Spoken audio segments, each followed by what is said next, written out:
This is the second time in 2 chapters in the book of Acts, where we hear about the radical generosity of the early church in their sharing of possessions. Earlier on in Acts 2, verse 45, we read how the church sold houses and possessions in order to give to all who were in need. We often look at the early church with rose-tinted spectacles as we reflect on the way that the church grew through the power of the Holy Spirit and the radical transformation of communities and radical growth of the church when we consider how we might live out our faith today.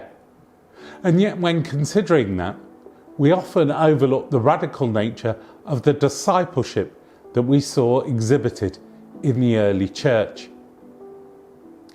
Back in 2009, a businessman from North Yorkshire wondered how this might be done when it comes to sharing our possessions. How might, in our modern technological world, would we be able to share possessions as the early church had done?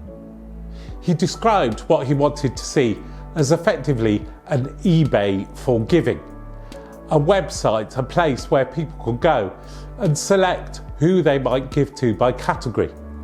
Somebody who was elderly, a single parent, somebody struggling to pay energy bills, basic costs to replace a washing machine or a fridge freezer, or even not having the money to go to a funeral.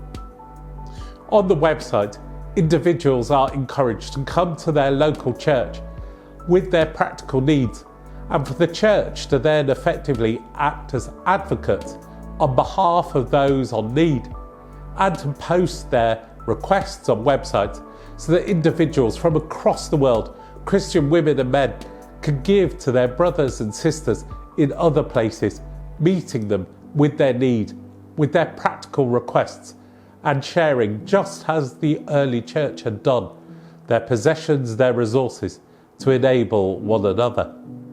Since its launch, some 15 years ago, almost £5 million has been given to almost 50,000 individuals, helping those in need. The title of the website? Acts 435, taken directly from our reading today.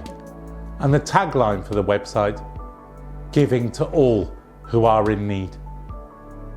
As we celebrate this time and examine how we might more effectively share, I'd encourage those churches within our diocese to start thinking about how they may become advocates for Acts 435.